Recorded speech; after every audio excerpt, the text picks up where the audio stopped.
On its face, it would seem strange that Israel and Palestine would emerge as a significant issue in a New York mayoral race, but it actually does seem like it's emerging as a significant issue, particularly between you and Andrew Cuomo. And I'm curious why you think that is and how you think it relates to the other issues that you are emphasizing in this campaign. First, to begin with the issues that we're emphasizing in this campaign, the core issue is whether or not New Yorkers can afford to live in the city that they call home. Right? This is the wealthiest city in the wealthiest country in the history of the world, and 1 in 4 New Yorkers are in poverty. 500,000 children go to sleep hungry every night, and we know that the exodus that we've been told that would occur from the wealthy leaving our city is in fact taking place with working class New Yorkers leaving in droves for states where their dollar can go a little bit further. And more than 90% of New Yorkers say affordability is a serious crisis across our city. And what is at the core of our vision of a focus on an economic agenda and a focus on working people is a politics of consistency, a politics that believes in a universality when it comes to our commitments to values of humanity and of freedom and justice and safety. And I think that is where Andrew Cuomo feels the threat to the politics that he has practiced for so long, which is one of exception, one of picking and choosing who gets to have humanity, who gets to be recognized as worthy of any of that concern. And I think this is something that is on the minds of many New Yorkers, whether they have family members in Israel, Palestine, Lebanon, Syria. They are deeply concerned about the way in which we have had leaders in this city for far too long who have refused to offer that humanity to all and instead have asked who it applies to before being willing to give that same recognition. Hmm.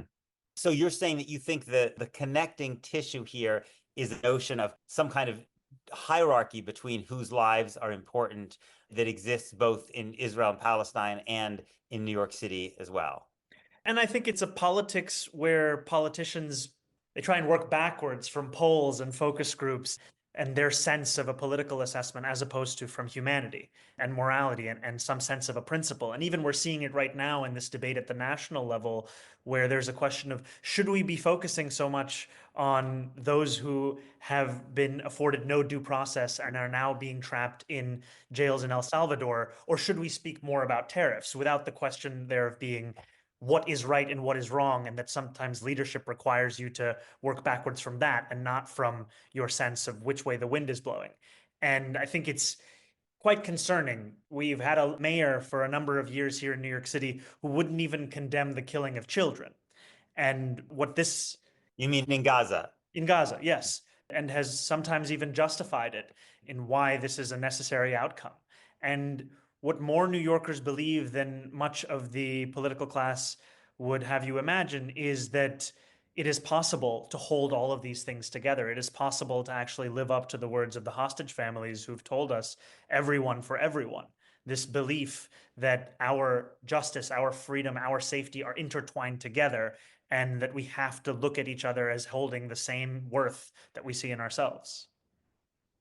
How often, when you are traveling around New York City, do people bring up the question of Palestine and Israel? Because what I've heard from other politicians in other places is that this is just not a subject. And I think this is the conventional wisdom. People are focused on bread and butter concerns, local issues that are affecting their lives in more material ways, again, assuming they don't have family there. And that is, I think, how people justify saying, I'm going to leave this alone. Has that been your experience? I would say overwhelmingly the focus is on whether or not New Yorkers can afford to live in this city and whether or not they feel safe as they do live in this city. And we've been responding to that always with that same North Star of an economic agenda that centers working people. But I will also share that, I represent Queensbridge Houses, the largest public housing development in North America. And when I have sat there with my constituents, I have had to answer questions for which there are no answers from a 75-year-old woman whose elevator is not working in her building, who asks me why the federal government can't send her a single dollar for public housing of that 40 billion that was promised and somehow has billions of dollars to kill children. And I think that contradiction at times does come forward in New Yorkers' sense of disillusionment with politics at large, disengagement with politics. And what we are speaking about first and foremost is using the tools of city government to deliver a city that is affordable, and being unabashed about the fact that the foundation of that same belief in working people is a politics of humanity. And I think it is quite sad that when you go to a place where you say that that humanity must be extended to all, and that also includes Palestinians, that it is seen by some, such as Andrew Cuomo, as a threat to the humanity of others. And I think it shouldn't be surprising, given that we're speaking about a disgraced former governor who is willing to weaponize any and all things in order to further serve himself. And we've seen that when he has used the very real crisis of anti-Semitism to instead become a cudgel that he can use against other candidates, though he has no actual plans to address it. So I imagine that more than one political observer has said to you something along the lines of, listen, maybe everything you're saying may be right, but politically, this is not a wise decision. We don't have a lot of examples of people with your politics winning elections, either nationally or in New York City. I mean, there are a couple we can think of, but the vast majority of people who hold elective office in the United States, whatever they believe, have made a decision not to talk in anywhere near the kind of terms you're talking. So you do want to win, right? Because otherwise you can't do the things you want to do. So how do you answer those people who say this is just bad politics? You know, those are the same people who said the same things when we started the race at 1%. And now we are in poll after poll as the second place candidate, the one that is becoming the clearest contrast to that of Andrew Cuomo's campaign. And what we've found in our journey over close to 6 months, as we've become the first campaign to maximize its fundraising, the fastest campaign in history to do so and to raise $8 million and to do it with the donations of more than 17,000 people and building a volunteer team, the likes of which a mayoral cycle has never seen, with more than 15,000 volunteers having knocked on more than 190,000 doors, is that people are hungry for a different kind of politics. And the thing that New Yorkers hate more than a politician they disagree with is a politician that they can't trust. And I've had people come up to me who've told me, look, I disagree with you on Israel, but I agree with you on all the other issues, and I'm going to be ranking you.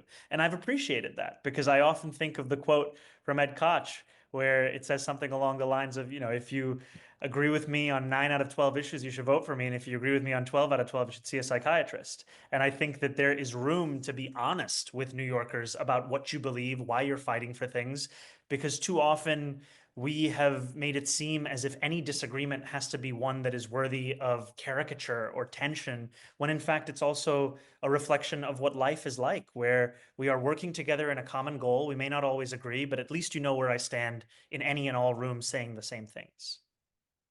When you think about the policy that the US should be pursuing vis-a-vis the state of Israel, talk about what you think a US foreign policy should be vis-a-vis Israel.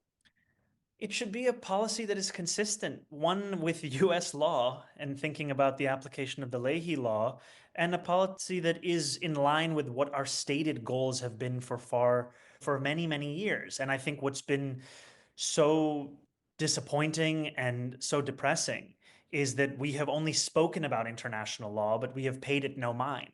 And so much of my advocacy has been around the application of international law. The legislation I have introduced, at the core of it, is the Geneva Convention, the Rome Statutes, a desire to say that we cannot simply live in a world where might is right. We have to live in a world where there is some kind of adherence to the protection of humanity. And that would be my urging with US foreign policy. And instead, what we've seen over the last 16 months and for many months and years before that is not only a willingness to ignore that which is happening in front of us, but sometimes an explicit desire to fund it at the tune of billions and billions of dollars. And that is not, unique to Israel. It is also true with our government's relationship with Egypt. And I think what so many New Yorkers and Americans want is just some consistency, just some sense that why are we asking the same questions as Tupac Shakur asked, decades ago, of how we always have money for war but never for the poor. So do you have a position on whether the US should give any military aid to Israel? My position has been one that we should not be subsidizing the violation of international law.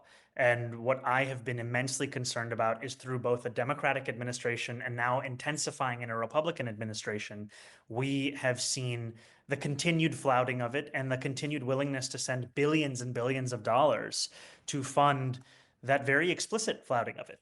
And I mean, even in our own city and in our own country, we are seeing how this willingness to fund these horrific acts is in tandem with a willingness to allow for the ripping apart of the First Amendment, where we are seeing New Yorkers with permanent legal status being disappeared from the lobbies of their apartment buildings or from citizenship interviews for the crime of either being Palestinian or having spoken up for Palestinian human rights. And that is terrifying. And we should not disentangle those two things, because that repression is one that, while it may have begun with a focus outside of this country, it very much is transforming life within this country as well.